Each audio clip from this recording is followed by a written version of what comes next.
had a few like unsavory characters come here, and it just kind of, there was this whole situation where like my friends were like, you know what, maybe you should like, do you own a gun? You should own a gun. And then so I went out and like I legally purchased a firearm and stuff, and then like my parents kind of thought like, well, I don't know about this. This is not a very good idea. Like, maybe we shouldn't be doing it this way. And I was like, yeah, we don't want to get into a shootout in our own living room.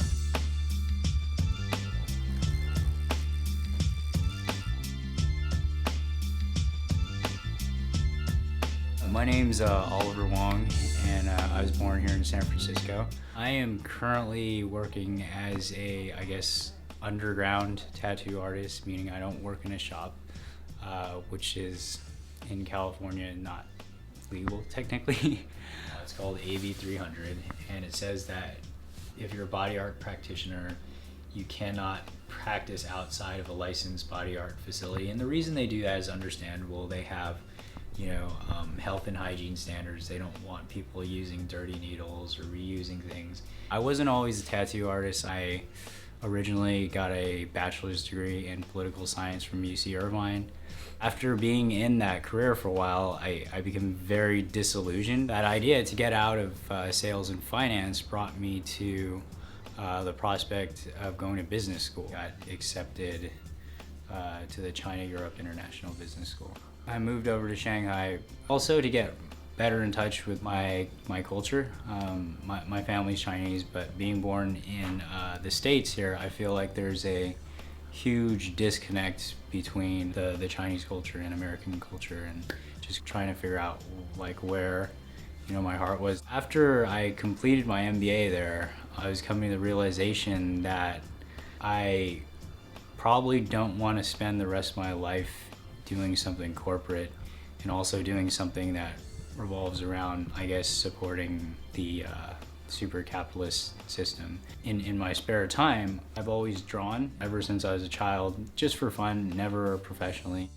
Some of my classmates looked at some of my drawings, and they joked with me. They said, if you had begun a career in tattooing and not gone to undergrad or business school, you'd be a master by now. And I kind of just like gave them the finger, It's like, that's, thanks guys,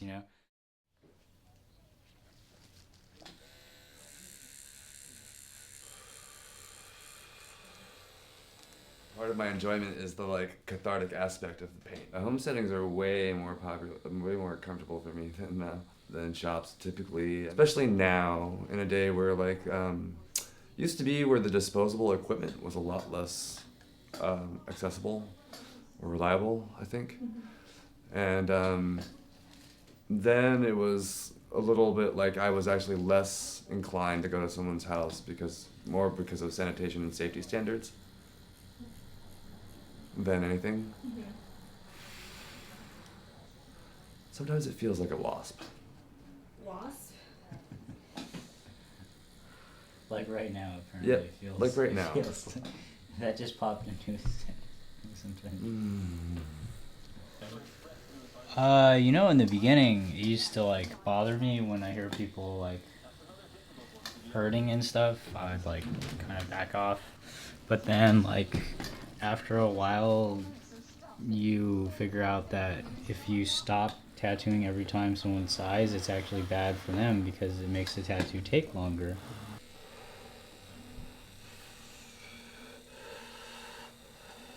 I got this idea in my head thinking, well, what if I learned how to tattoo and then got good enough at it to basically just leave business? So that was my new plan. I have a friend, and I was talking to him, and I said, I think I'm gonna get into tattooing.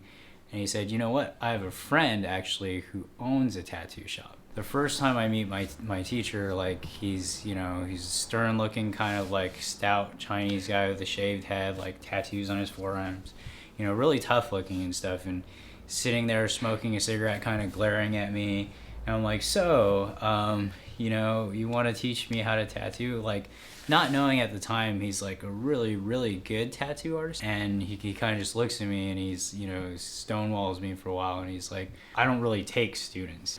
why do you want to learn how to tattoo anyway? And I said to him, well, I think it'd be, you know, a good hobby to get into and learn, and hopefully I can get good enough at it to like get out of, you know, working a business corporate job. He said to me, well, you should think about this because you're young enough that you can be good at tattooing. You still have time to become a great artist, and if you never do it to eat, you'll never be good at tattooing. 你是谁呀？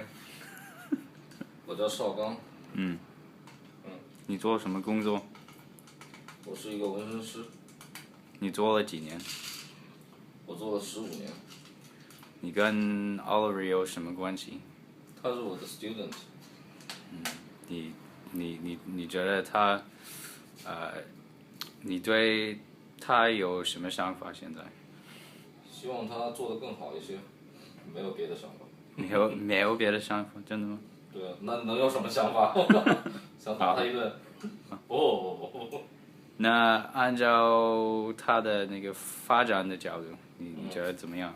我觉得很好啊，他再继续努力，应该可以做得很好。是吗？对啊。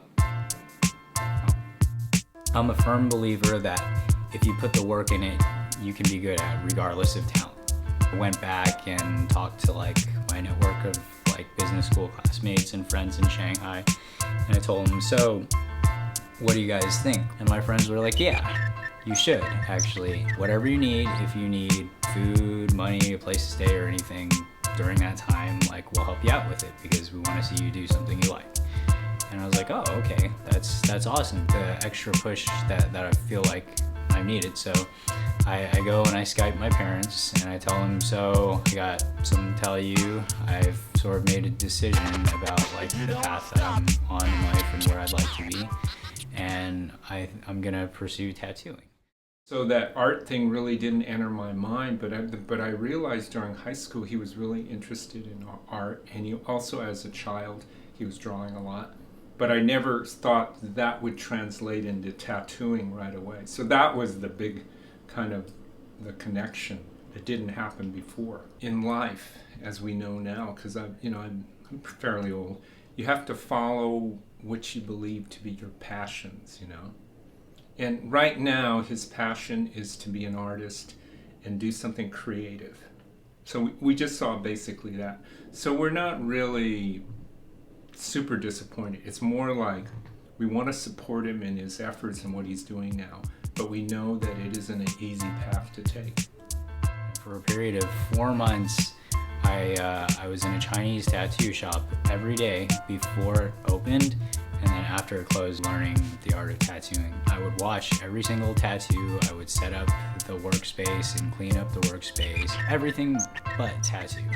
And then my last month there, I did as many tattoos as I possibly could. After the 4 months, my student visa expired, so I had to leave China. So I returned to the States pretty much with nothing, moved back in with my parents. Took like the last $500 I had and invested in like a tattoo machine, some ink, and I put a posting on Craigslist to do tattoos for $25 per tattoo. And I just built up from there, and now I have 5 tattoo machines, like 50 or 60 different colors, and all this and the equipment I have now is like built entirely off of money I've made from tattooing here.